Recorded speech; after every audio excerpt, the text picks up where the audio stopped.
Welcome back to the Friday and Saturday edition of a Sports Beat, ladies and gentlemen. We're going to talk girls soccer with Dan Cleary. First, let me tell you this portion of the show is sponsored by Franklin Sussex Hyundai. Folks, if you're looking for a car at a reasonable price, would you please go tell Snoffer, Bill Snoffer, Muggsy sent me, and you want a good deal? Go into his office and say, Morelli sent me, he told me you're going to give me a good deal, and he'll do it for you, okay? All right, thank you. All right, Dan, we're on to girls soccer right now. Kitchen wins the Freedom Division, best record in school history when they go 17-3. That's right. Start out with them. Just an amazing year. Matt Micah has rejuvenated this program over the last 5 years. They made states again. The program was kind of floundering, dead in the water, but he's a young, energetic guy. He was an outstanding player at High Point back in the day. He actually played with Brian Emma back on those real good High Point teams with Percy Valley. But he's put a lot of energy into this program, and 17-3 is just phenomenal. By far their best record. I believe it's the first ever soccer title in Kidd City history, boys or girls. They won the Freedom Division. They had a battle all season with Jefferson. It came down to they lost to Jefferson on opening day in overtime, then beat him the second time around, and ended up winning that division. Megan Hayes is going to Seton Hall. She's a great player, huh? Tremendous athlete, great player, great senior season for her. Gabby Kerwick was a good scorer. And the key to them this year, they stayed healthy. Katie Kane, Sarah Brooke, and Hayes, Megan Hayes, all had big injuries last year and missed big time amount of time of playing. They all stayed healthy. Those players are all outstanding. Katie Kane, Sarah Brooke, Alyssa Mano did very well. Kelsey Koch had a real nice season. So they lost. They won their first round game in the States, knocked off Pequannock, played very well. Then they lost to Mahwah, the 7th seed. And, they were kind of disappointed they lost to the 7th seed. But you know what? Mahwah's still playing right now. Yeah. They won the section as the 7th seed. They're a tremendous team. So no shame in losing to Mahwah 1-0. So just a great season for Matt Micah. And the one thing we always talked about during their broadcast was they weren't just a Megan Hayes show. They had a lot of good players on that team. Yeah. And that program's in good shape because there's a lot of young kids coming back. So. Now, very rarely we get a girl like Megan Hayes going big-time Division I. I think Seton Hall women's soccer is big-time Division I. Yes, it is.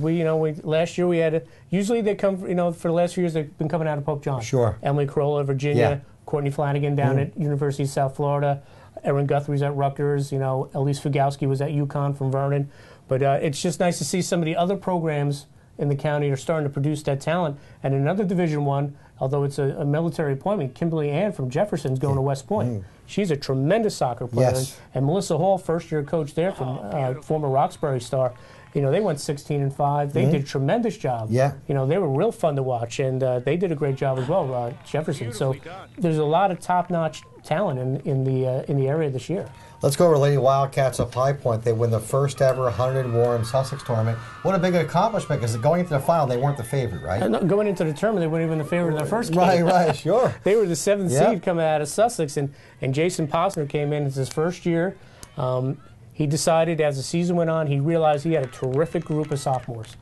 And the seniors on the team, led by the Donadio sisters and Christina Kehoe, they accepted these sophomores on the field and said, okay, we can win. So they started building up, started playing better.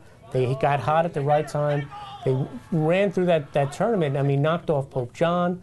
They knocked off Hunterdon Central in the final. Knocked off North Hunterdon. The teams they beat were all quality teams. Yeah.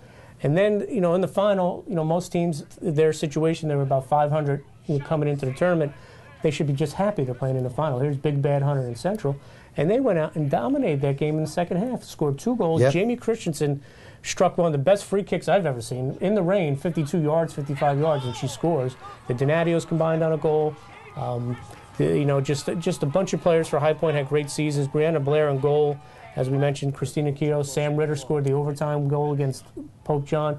So just a great finish to the season. They finished over 500. They were not over 500 last year. And unfortunately, their run came today in the first round of states to a very good Wayne Hills team. But you can't take away that championship. And, I've always told people, if you're going to have a county tournament, this is one of the Cinderella stories that you have. It's someone coming out of nowhere like High Point to win that title. All right, now, any other girls' highlights you want to throw out there in girls' soccer? I thought I got to see Sparta play, and they're very young, and I think they're going to be very good in the years to come. April Wisniewski does a great job there. Some of the players for them that had great years are Tara O'Grady, Shannon McHugh, Anna Strom. Lindsay Zark was a terrific defensive player for them. Taryn Rogalski and Chelsea Zara. So Sparta was a team that had a lot of close games, lost 1-0 or 2-1 or won that way. They beat Pope John. One of the stories this year is Pope John came back to the pack, but that's what Coach Ryan Barbaroska wanted. more competition. And Pope John will be back. They struggled this year for their terms. You know, Ryan Kelly was an outstanding goalie. Kristen Carter, tremendous sweeper. Tara Fisher, Carolyn Curtis, Maddie Flanagan did a nice job. And Vernon, you know, was with the realignment struggled a little bit, but Tammy Vargas, Kellyanne Bowman, and their goalie Kelly Murphy had a good year too. So. You know, almost like the boys, the smaller schools had pretty good regular seasons. The bigger schools struggled with the realignment. But overall, some real good talent coming out of the girls' soccer area. All right, we're going to talk about field hockey. How do you remember these names, by the way? You know, I just wanted one name I wanted to mention was Ariel Aikens up at Blair Academy. Okay, right. She's got the school record for career goals. That's Zach's sister. Yes. And their brother's Josh is the co-head coach with the boys program at Walk Hill with Larry Hildebrand. Oh, I didn't know that. So the Aikens family, great soccer tradition. And I wanted to mention Ariel had a good season for Blair. And North Warren girls had a good season, too. They lost to Sparta in the county tournament. Excuse me, the Master Domenico sisters and Liz Olivia had a real nice season for North Warren. I'm glad you mentioned the Aiken sisters because you know their mother watches it. Big yes, fan she's of the a fan of the program. show. So, but she's well-deserved mention. It wasn't because her mom watches the show. I know, but those are some great athletes. Yes, here. they are. Okay, we're going to talk field hockey with Dan Cleary on tap. My friends and neighbors, right now we have for you a commercial time out.